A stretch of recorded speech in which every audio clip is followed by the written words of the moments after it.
Fikri, banyak orang tentu ingin tahu ya, papa di matamu sebagai anak itu sosok yang seperti apa? Ya. Eh, Papa tuh seorang yang tegas pastinya seperti itu. Galak, galak banget karena tegas dan galak sih sebenarnya paling identik sama papa. Karena pada saat aku paling deket kan ketika di Bangka Belitung, ketika aku jalannya sekolah kelas 1 sampai 4 SD itu, emang papa kayak galak banget sih yang aku ingat.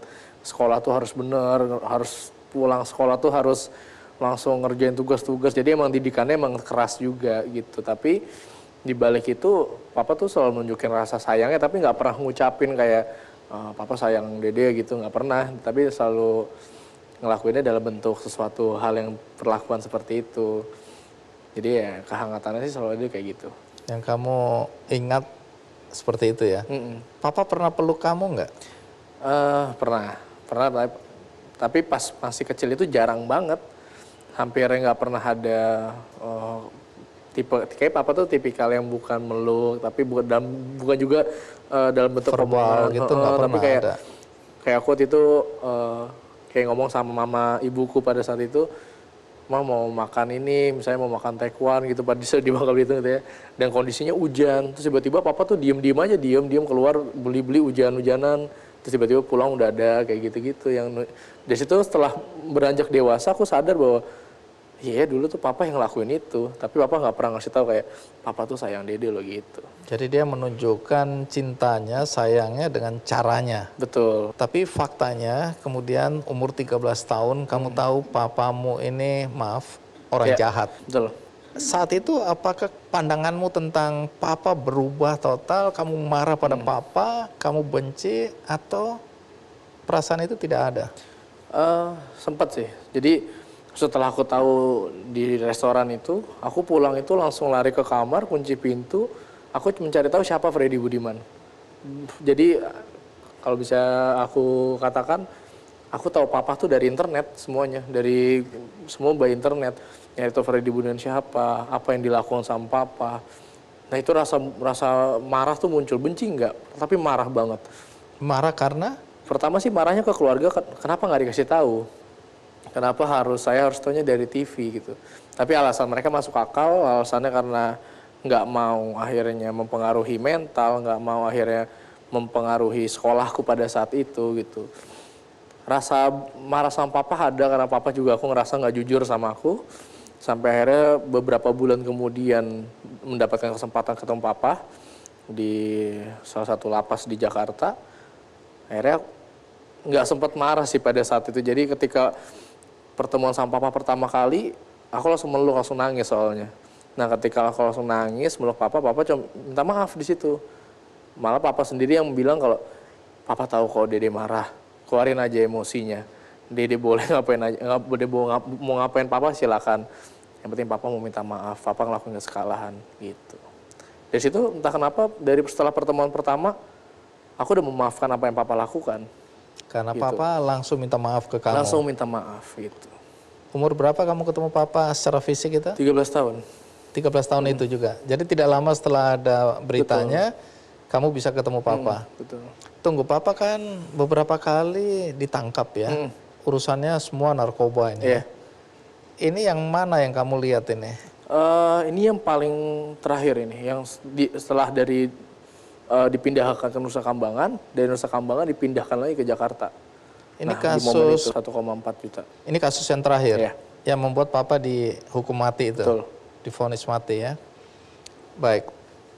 Jadi selama papa dan mama kandung berpisah, papa nggak kasih tahu mama kandungmu siapa gitu? Nggak ngasih tahu. Jadi sebenarnya satu keluarga yang nggak ngasih tahu malah, bukan hanya papa. Jadi malah aku sendiri yang nyari tahu siapa ibu kandungku gitu. Dari mana kamu tahu bahwa kamu bukan anak dari mamamu yang ketiga ya? Jadi pertama kali setelah dari Bangka Belitung, aku ya sama nangis, terus nggak mau sekolah, nggak mau makan di Jakarta tuh nggak mau makan dan lain-lain. Sampai akhirnya nenek yang pertama kali bilang, kenapa nangis terus? Pengen pulang, pengen ke Bangka. Kenapa gitu? Pengen tinggal sama mama. Baru di situ nenek bilang itu bukan mama kamu gitu. Dari situ kamu punya keinginan untuk bertemu mama kandung. Iya betul, tapi nggak tahu caranya gimana. di situlah mungkin tamparan hidupku pertama. Jadi bahkan di saat itu tuh belum tahu tuh namanya pengertian antara ibu kandung ibu tiri tuh nggak tahu. Di situ pertama kali tahu. Cuman akhirnya aku ke Surabaya, beberapa kali tuh ketemu kayak nggak sengaja ketemu foto papa sama mama lepas pernikahan. Terus nanya-nanya orang sekitar gitu, tahu nggak ibu kandungku siapa kayak gitu. Sampai akhirnya aku minta langsung sama papa. Ada keinginan untuk bertemu dengan mama kandung, itu permintaan hadiah ulang tahun di usia 17 tahun. 17 tahun Akhirnya memberanikan diri benar-benar ngomong ke sama papa. Dan papa mengizinkan. Papa mengizinkan langsung. Jadi di saat itu papa ketika mendengarkan permintaan aku nggak pakai basa-basi, langsung minta kertas sama pulpen sama petugas lapas. Semua ditulisin sama papa, mulai dari nomor telepon, alamat lengkap, silsilah keluarga mama. Dan itu papa udah benar-benar di luar kepala. Akhirnya dia ngasih, dan papa juga bilang, papa sebenarnya mau ngasih ini dari kemarin, dari udah lama. Cuman papa ngerasa papa juga ada ngerasa punya salah sama Dede. Jadi ya mungkin saat ini saat yang tepat gitu. Langsung besoknya aku ke Bandung. Bagaimana situasi dan kondisinya ketika pertama kali ketemu mama? Jadi ketika aku ke Bandung, aku sama keluarga papa, rasa deg-degan pasti ada itu karena bingung, takut gitu, dan belum pernah ngerasain hal yang kayak gini gitu. Ada dua sih yang aku pikirin pada saat itu, diterima atau ditolak. Karena kayaknya kebanyakan nonton beberapa film-film yang kayak gitu juga.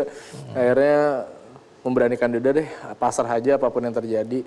Akhirnya ke Bandung, ketika udah jadi mama itu masih tinggal di rumah yang sama kayak yang papa tinggalin.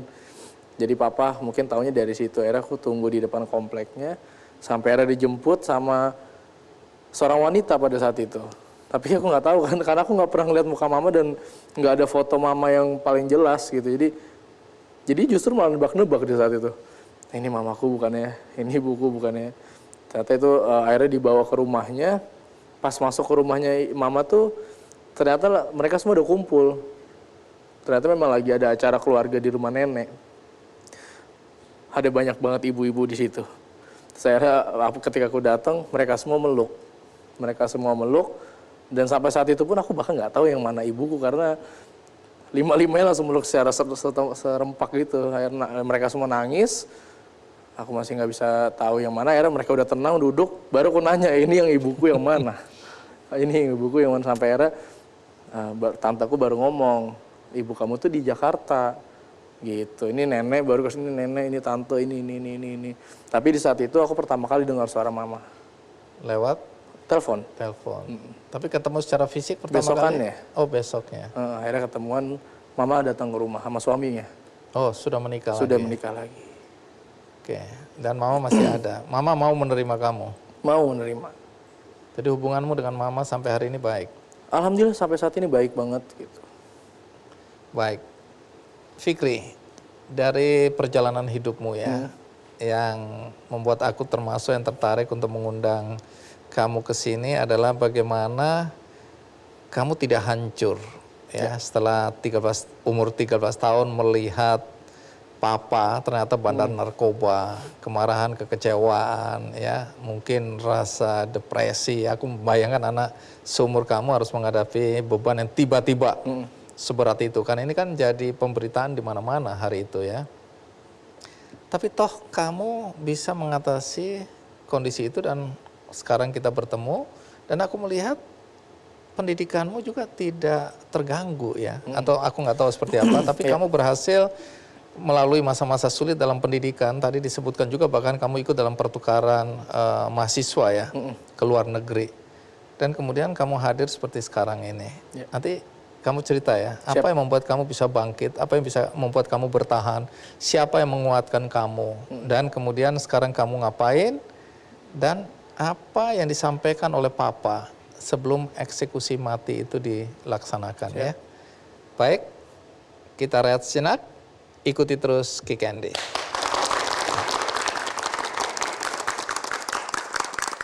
Kalau orang mau dieksekusi mati itu kan punya kesempatan untuk permintaan terakhir. Malah kebanyakan dari permintaan terakhir papa itu ditolak semua. Apa permintaan terakhir papa?